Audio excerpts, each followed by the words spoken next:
You said, I'm all in. Were you really all in? Let me tell you what the cost of being all in is. Early mornings, late nights, being misunderstood, having very few friends, being your own cheerleader. Are you those things? All right, what is up, everybody? Let me get you caught up to speed because we have been working, as you can see. I kind of just plowed right through it, but I want to get y'all caught up to speed and then take y'all along on a journey to build this front box on the front of this truck. First off, we have our diamond plate strips now. Now we went to, that one's just laying there, that's not screwed down. We went to Southern Metals Wholesale here in Wilmington, bought a 4-foot by 8-foot strip of diamond plate. The thinnest stuff they got, it was I think like 160 bucks. That with 2 20-foot sticks of square tubing, we were out the door at 200 bucks. So we measured the width of our tires, come in here and screwed them down, and got it now where the car should roll in here if all my math is correct, and should stay on top of the diamond plate, and this trailer should not have an issue with the glue pulling up the grip tape or pulling up the paint on the floor. My mind went blank, sorry. So we got all that attached down. We come in here, put our spare tires on the wall. This, we actually was gonna buy a spare tire thing, and we actually just built it ourselves. So it is actually left over bolt with a round washer on the end of it, and then a self-tap screwed with a metal clamp to the wall. Basically, I just built something to hold the tire in place. Coming here, and I was gonna build a box actually out of metal, and that way I could just sit the chairs in there and not have to ratchet strap them every time. But I was like, man, you overcomplicating things. The metal box would have to be out to here, which is past the wheel well, near the car. I was like, let's not do that. I was like, let's just put some anchor points in the wall, ratchet strap them down. What we did do is we got our tent and our big chair, so the wife has a bigger, nicer chair if she ever is at the track with us, or if my tuner, John, is at the track. We got to keep him in the king seat, and then these are the cheap little chairs. So these are separate, that way you can just pop, there's another clamp back there. That way you can just pop the ratchet strap on the little ones and you don't have everything falling all apart. Last time I didn't show y'all, but we actually come in here and put the grip tape on top of the wheel wells, because I had a bunch left over from the other trailer, so that's a nice little touch. Showed you the chair mount in the last video. Got our trash can anchored down with some simple L brackets, and ain't really did nothing else. Come up here to the front of the trailer though, and we switched out, and I do got a fan out here rolling because it is freaking hot. We switched out our old hand crank jack for a Amazon jack. Now this thing is only, it's a little over 100 bucks. Everything's wired up. It works. You gotta make sure you got a good ground on these. So these just have one wire coming off for the power, it goes straight to the battery, and then your jack actually grounds itself. Mine didn't want to ground at all, so I come through here with a wire and went underneath this bolt and a self-tapper screw through that to make sure that this thing has a good connection. So what we're doing now, the reason why we're gonna film real fast is we're gonna build us a box on the front of this trailer for our generator or gas cans or whatever we want to put up here. This trailer being flat on the front, we have a ton more tongue room than the last trailer, and we don't want to waste that space. So I simply got this tubing from Southern Metal. This is just square tube. Let's see here. It is 3/4 by 3/4. Dude, this stuff was like $22 a stick for 20 feet.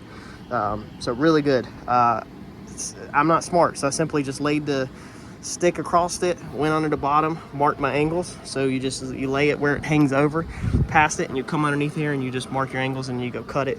I set the front back a little, went underneath it, marked the angles, cut it, and then my angles that was left over from that are gonna, when you flip them, they're gonna be the same angle for that, or you could overlap it and mark it from the bottom.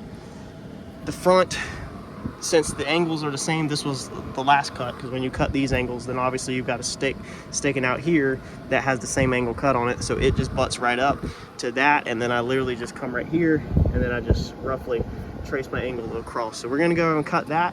What we're doing basically is we're mimicking our frame layout before we go up. So we're gonna go ahead and weld the frame in place right here, tack weld it, okay? That way it's the exact same. And then we will put our sticks on here like this and lift that up, and now we have a box. And then from there, we can do sides and floor and roof and all that. So let's go get these two cut. All right, so we got our box all welded up. So there's our frame. Like I said, we welded that down there, and then we put it to the side, and then we welded our 4 sticks, 29 inches long.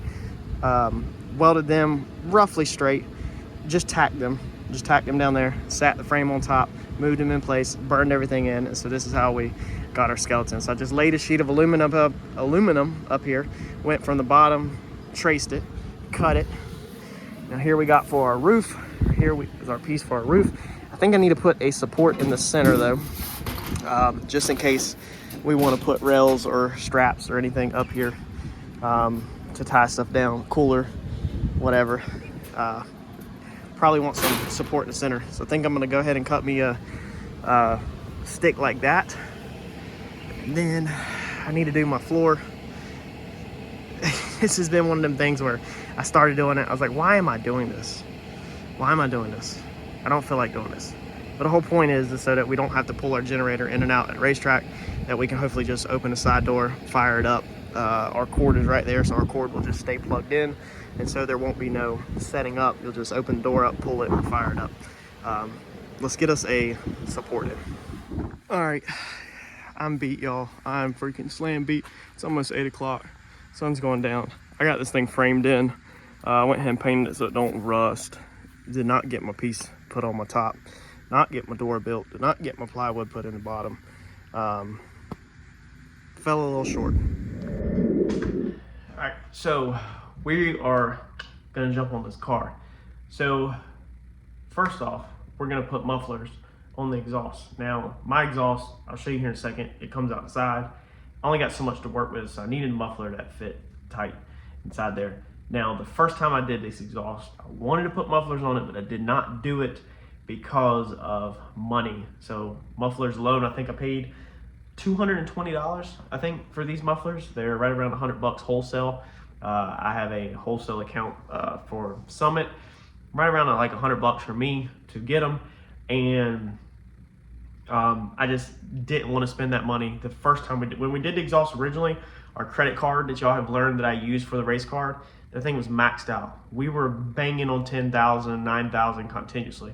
Now we got this thing down to the lowest we've ever seen so far is 1,300 this month. I just put it back up to 19 or 16. So we're fluctuating in the between 1,000 and 2,000 right now. So we're back down. So now we can kind of step back, make small improvements, but we still want to get the credit card down because we're making interest payments on it. So you'll start to see some improvements and stuff happening as I knock some debt down. So we're going to do mufflers. These are the mufflers that we are going to do on this car. These are 4-inch. So hopefully they're pretty good. I figure you can't really go wrong. If I can knock a little bit of noise out of this car, I'll be stoked. What happened is we're going to TKM Friday, and I needed to make sure the car is ready to go after we did a stator change. Needed to run it through the gears. I let it warm up in the driveway. Anyway, I wanted to run it around the neighborhood and run it through the gears. However, I pure T dread having to crank this car. I dread driving this car.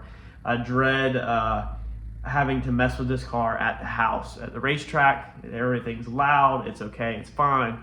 But the car is so freaking loud, being its open headers in the blower car, that in a residential neighborhood like this with kids and families and everything in the afternoon, even though you're doing it at a respectable time, it just still, I'm not that dude. So I'm not disrespectful and disturb the peace and everything. And it's always drove me crazy. And so finally the other day, after I didn't get no film because I was just so not looking forward to having to take this thing around the block. To be frankly honest, I'm very transparent. I don't lie. I don't try to sugarcoat anything or make this channel out to be somewhere. Then I tell you how I'm feeling, what's going on, and I'm telling you, I was dreading taking this thing around the block. And but I did it, and when I got back, I was like, enough is enough. I was like, I'm so sick and tired of this exhaust. We're putting mufflers on this stuff, so hopefully this will work. So let's get underneath the car. Let me show you what we got as a setup, and we're gonna get these things put in.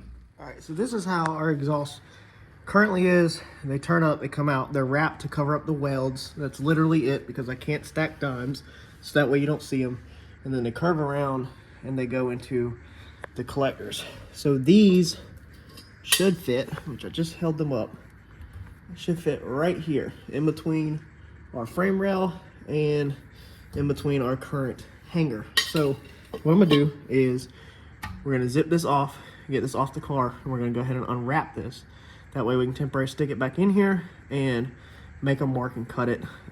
Actually, I can pretty much, this is my hanger right here, and I think the way the distance this is, we could pretty much cut right on the other side of the hanger, and then we'll pretty much be dead on. So we'll do that while we're out of the car, is we'll go ahead and get this out of the car, unwrap it, and then we'll cut probably as close to the hanger as we can, and then we'll measure, cut where we need to be, then we should be able to stick them back in the car and possibly weld them back together. All right, so we got our exhaust unwrapped. So we need to find the overall length because we want to cut right on the side of that weld as close as we can get, like that, and that way we can re-weld them back up, because when I was under the car, that's our best chance at them fitting. So you'll pretty much get you a hose clamp like this. This is how I do mine. Put a hose clamp around it, and that's pretty much gonna pull it straight if you don't have a chop saw to cut through. I'm gonna be cutting this freehanded with a side grinder. So I wanna make sure that my circle pretty much stays as straight as possible. So when we put this in there, these ends are straight. That way you're butt welding two straight pieces together, and hopefully you don't really have no gaps or anything like that. So that's just one trick I figured I'd show you that I always do, is pretty much use a hose clamp. So now I'm just gonna come on the outside of this clamp right here on this side, and I'm just gonna trace my line all the way around. My hose clamp's nice and tight, I can move it around. Then I have a solid line all the way around. Then I can go from that line to 9 inches, move the hose clamp down here, clamp it, trace it all the way around, and now we have my lines to cut on. All right, so we got these things cut. I got my pipe cut. So now what I'm gonna do is I'm gonna go ahead and put them back in the vehicle, and then tack them up under the vehicle, and then we will pull them back out, lay them on the table, and weld them on the table. I'm definitely a tabletop welder, way better than laying on the ground and welding. I've cleaned up all my edges. I think this is like galvanized pipe. I think it was the cheapest I could find in 4-inch. This is all 4-inch. So I think it's galvanized. I've cleaned up all my edges, marked it, cut them like that. So the baby's going to sleep right now, story time.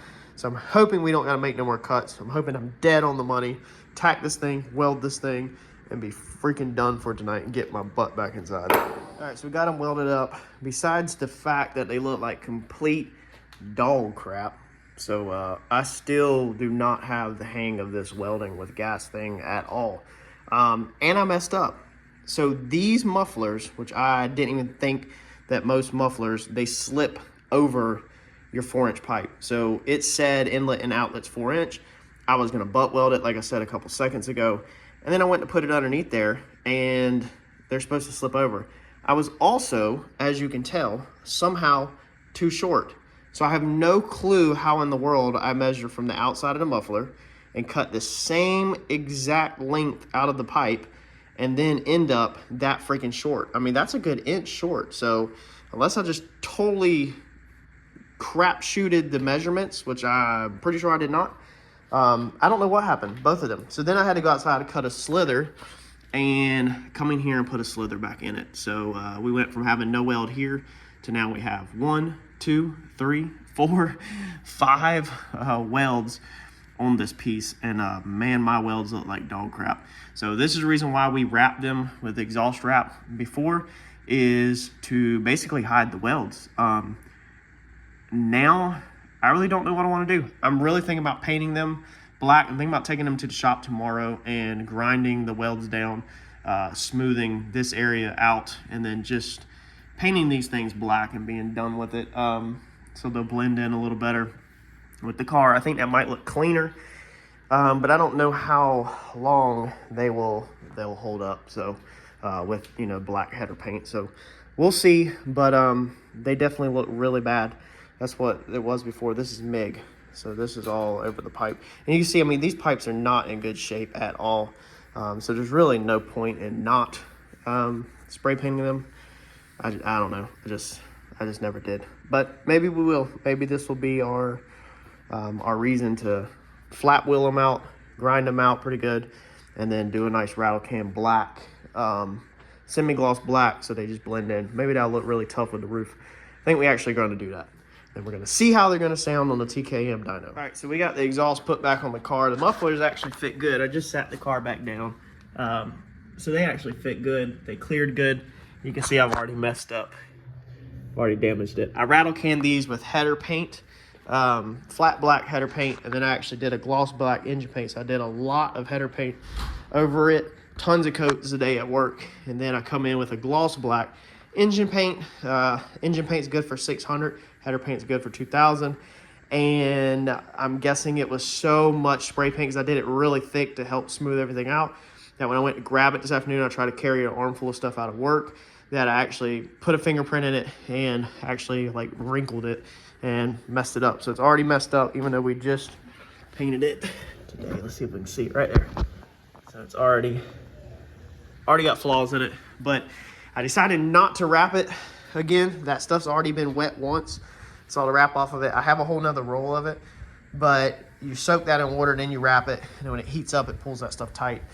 And I decided just not to wrap it this time because, I don't know, for time, and then also I have felt it's been bugging me, so I felt like the chrome might have been grabbing too much attention down there and not flowing very well over the whole entire car. And so I said, well, it might have almost been tacky kind of. So this time we're gonna just do it black, and hopefully it will, with it being more, it was supposed to be gloss to blend in with the car, but it clearly still turned out flat. It will blend in more with the asphalt when you're looking, and hopefully it won't grab your eyes as much. I don't know if it's gonna burn off. I got a feeling that them tips don't get as hot as from the collector Ford, the headers. I don't think that the tip would get 2,000 degrees, especially on the outside of the muffler. I don't care if the underside melts off, but the outside, you know, I would like for it to stay flat black or satin black, whatever it is, flat black really now. But depending on if it burns off, we might be actually doing a video on taking these and base coat, clear coating over top of header paint. So we'll use the header paint, and then we will base coat, clear coat over top of that so it's as glossy as the car. The engine is actually base coat, clear coat. If y'all have been around with the channel, you remember the engine is a high base coat, like almost like a candy blue with a high solids clear. So it's a very expensive, like 800 a gallon clear on the engine block that engine's painted with. If you haven't seen that, go back and check it out where we painted the engine. Should be able to just search for paint and engine or paint and coyote or something on the channel and pull it right up. But we just got them back under the car for right now because this bad boy is going to TKM tomorrow. The other afternoon when I was test driving this thing, I drove it and I did not record driving it. So that's what pushed me to go put mufflers on it. So hopefully just knocks a little bit of sound. Like anything is better than nothing out of it, so that this car's not so freaking loud when you crank it here at the house. But when I was driving it, I actually drove it a good bit around the block, the circle, and I started smelling electrical fire. So I smelled burning rubber, burning plastic, and it got worse and worse. And I just knew I was hauling tail to get back to the house. I knew that the thing was gonna burn down to the ground. And so I was thinking, should I whip it in the garage? Should I whip it in the driveway and let it burn to the ground to get water hose on it or whatever? We have the onboard fire suppression system, but we don't actually have a fire extinguisher that I can actually grab. I used to have one in there, but I took it out. And so I was literally just 100% convinced that the thing was on fire. And that's what the strong smell of it was. I got back, popped the hood, and looked underneath and everything, and there was no sign of anything burning. It was smoking earlier when I did the warm-up that afternoon on it, but I knew that was burning my hand grease and stuff off of the collectors and headers from putting everything back together. But what it ended up being, I'm pretty sure, is that when we burnt the strap, if you remember, before we went to Darlington, we burnt the strap on the diaper, is there is still some of that stuff that's melted on one of the primaries, and it won't pop off with a screwdriver or nothing like that, so it's literally just got to burn off. So that's what it ended up being. But because of that, it made me think, it's like, dude, you have got to get a fire extinguisher that you can grab inside the car. To have this one mounted in the floor, I had built a mount to put it in the floor, and then I took it out because I just didn't like the way it looked. So I immediately that night went online on eBay and bought one of these. So this will go around your roll bar. I believe this side does. I'm not 100% sure. Or this side. One of these sides goes around your roll bar with simple hose clamps. So the kit, this is just a cheap Amazon or eBay one. the kit comes with these just regular like pipe clamps, hose clamps like you would use on an air intake. They actually have plastic over them. So there's a couple different sizes. Looks like they just put a cheap, almost like heat shrink around them or something to help with the paint. But you'll put this piece on the fire extinguisher, and then you'll put this piece on your roll bar using hose clamps. Might need a bigger one, I'm not sure yet. And then you'll tighten it down, and then when you pull this pin right here, all right, so when you pull that pin out like that, then it releases and it opens up. One-handed is a little difficult. And then it comes apart so that your fire extinguisher, this will be on your fire extinguisher, that way you can take it off. Harper, what are you doing?